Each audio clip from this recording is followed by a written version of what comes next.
예, 운동은 해도 되고 안 해도 되는 걸까요, 과연? 저는 평생을 체육인으로 산 사람으로서 운동은 반드시 해야 되는 거라고 생각하는 사람입니다. 뭐 모든 사람이 그렇게 알고 있죠, 지금은. 왜 그러냐? 진정한 리더가 되려면 선진국에서는 운동을 잘하는 사람이래야만 이게 리더십이 있고 다른 사람의 고통도 알고 같이 공동으로 무슨 뭔가를 하는 사람으로 생각을 해요. 그래서 운동선수 출신이 아닌 사람은 왕따를 당할 정도입니다, 사실. 그래서 지미 카터 대통령이라고 전전전 대통령쯤 되는 분이 조깅을 하는 걸 매일 보여줬어요. 왜 그런지 아세요? 그 사람 땅콩 장사 지미 카터라는 별명이 붙었던 사람이에요. 그래서 미국인들의 사이에서 저 정치인 쳐놓고 운동을 안 했던 사람이니까 자기밖에 모르는 거 아닌가 이렇게 생각을 한다는 것입니다. 그 운동선수 출신을 굉장히 우대하는 경향이 있어요. 그래서 조깅을 해서 나는 운동선수다 이런 걸 보여준 것입니다. 두 번째로 운동을 잘하는 사람이 사회생활도 잘하더라. 군대 가서 전투도 아주 잘하더라는 것입니다. 왜? 운동을 잘하려면 자기 혼자 해가지고는 안 되잖아요. 여러 사람 경험과 서로 돕는 협동심이 필요하기 때문이죠. 우리나라 정치인이 말해 자기를 위해서 죄가 있는데도 자기 죄를 인정 안 하고 그냥 철면피처럼 계속 나서서 뭔가를 하는 거 이런 건 잘못된 거 아닙니까? 저는 무슨 정치가 맞고 틀린 걸 얘기하는 게 아니에요. 단지 인성을 가지고 얘기하는 거예요. 이거 학교에서 매일 교육시켜야 되는 저는 통탄에 맞지 않아요. 그런 걸 보고 왜 저렇게 변했나 우리나라가. 그전에는 자기가 잘못했으나 하면 스스로 물러나는 걸 많이 잘했는데 어떻게 이렇게 철면피 같은 우리나라 사람이 됐는가 하는 생각이 많이 듭니다. 세 번째는 신체 구조적인 문제 때문에 사람은 직립보행을 하기 때문인 것입니다. 직립보행이라는 것이 뭡니까? 장대에다가 내장을 매달고 사는 거하고 똑같아요. 다른 동물들은 이런 상태에서 내장을 이렇게 네 발로 안정하게 이렇게 다니잖아요. 그러니까 별로 문제될 게 없어요, 척추에. 사람은 딱 서 있는 상태에다 내장을 여기다 매달고 다니니 이게 척추가 얼마나 무리하겠어요. 그래서 반드시 운동을 해야 된다. 그래서 요통 환자들이 많이 걷거나 많이 잘 뛰면은 다 고쳐져요. 운동 부족으로 거기 근육이 약해져서 생기는 게 요통이기 때문인 것입니다. 네 번째는 다리 운동이 전신 운동이라 할 만하다는 것입니다. 왜냐? 다리의 근육이 전신 근육의 3분의 1을 차지하기 때문인 것입니다. 그 다리를 인초의 화로 역할을 하는 제2의 심장이라고 말하는 이유가 바로 그것인 것입니다. 다리 운동을 많이 해라 이런 얘기죠. 다음에 다섯 번째, 순환기계 운동을 많이 해라. 사람의 혈관의 길이를 3만 킬로미터 이상인데요. 이건 지구를 한 바퀴 돌 정도의 길이라고 합니다. 근데 운동을 하면 평상시에 이렇게 돌아가던 혈액이 120배까지 많이 돌아가요. 그래서 신체의 노폐물을 배출시키고 콜레스테롤을 감소시키고 그러면 여기만 돌아가고 뇌는 안 돌아갈까요? 피가? 다 돌아가요. 뇌를 발전시킬 수 있는 방법은 운동밖에 없어요. 운동에 강제적으로 피를 돌리는 방법은. 그러니까 운동하지 않은 사람보다 운동한 사람이 훨씬 더 머리가 좋아요.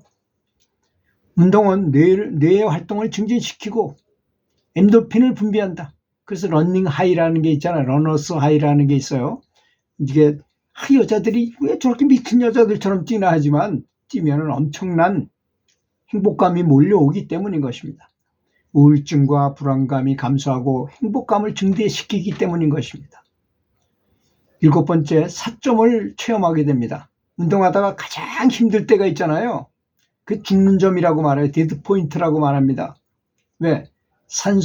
빛을 많이 쥐고 그리고 혈압도 상승하지요. 또 젖산이라는 노폐물이 분비되면서 그게 미쳐 나가지 못하니까 산성화돼요. 그러니까 엄청나게 괴롭잖아요. 죽을 것 같죠, 정말로. 사람이 정말 그때 멈추면 죽기도 해요. 그래서 데드 포인트라고 하는 것입니다. 근데 그걸 어떻게든 넘기고 나면 좀 덜 힘든 때가 와요. 그걸 세컨드 윈드라고 말합니다. 이 인생하고 똑같아요. 인생도 사업하다가 그런 데드 포인트를 지나지 않고 성공한 사람은 단 한 명도 없습니다. 수행도 마찬가지. 연불하다가 어떤 큰 고비를 넘겨야만 잘 되는 때가 반드시 와요. 그런 게 이 지구상의 일이라는 것입니다. 다음 8번째, 스포츠 심장이라는 게 있어요. 처음에 엑스레이를 발견했는데 사람의 심장을 찍어보니까 보통 사람은 자기 왼 주먹만 하답니다. 이게 자기 심장의 크기예요. 근데 어떤 사람이 2배 반 정도 되는 심장을 가진 놈이 있는데 보니까 아니 정상이고 아주 튼튼하기만 해. 그래서 당신 뭐 하는 사람이요? 했더니 나 중거리 선수라는 거야.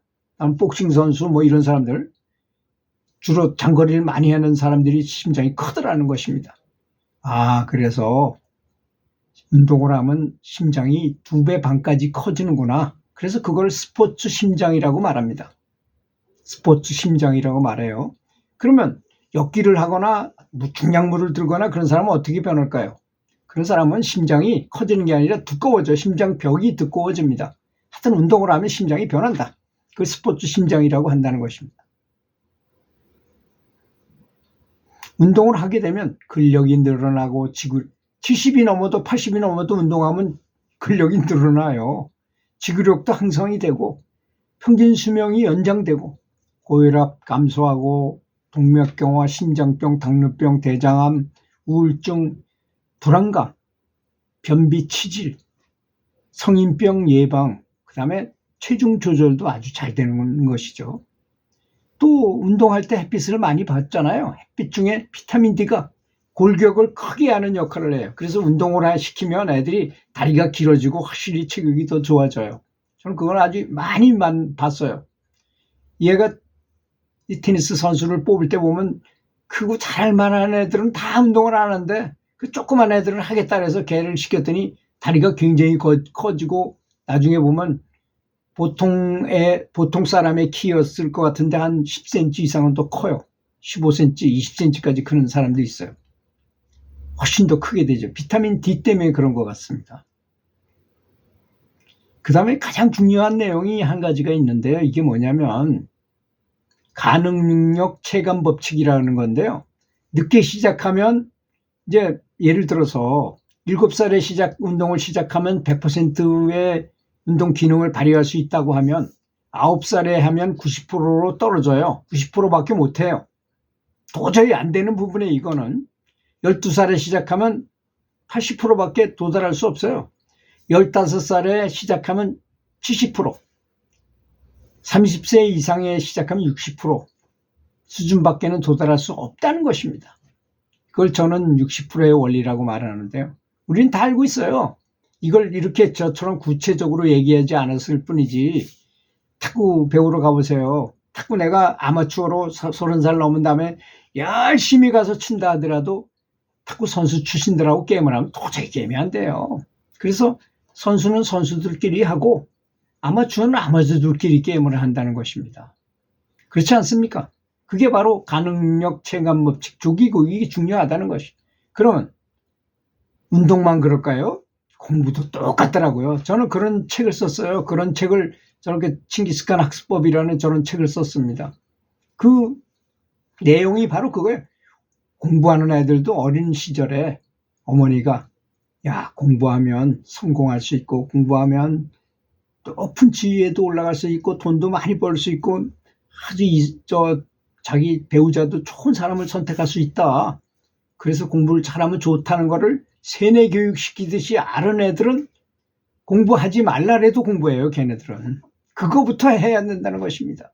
그러니 우리 연불자들은 연불을 왜 해야 되는지를 각인시키는 것이 굉장히 중요한 거예요. 자기 스스로한테도 또 다른 사람에게도 연불을 하면 이런 게 이렇게 좋다. 이걸 하면 너무나 좋은 것이다. 죽을 때 되면 아무것도 가져가지 못하고 오직 연불하는 그 공덕만 가지고 내가 극락왕생을 할 수가 있다. 그러면 부처가 되는 거다. 그건 들어가기만 하면 무조건 가는 것이니까 얼마나 좋으냐. 윤회하지 않을 수 있다는 것. 이렇게 말할 수 있겠습니다. 들어주셔서 감사합니다.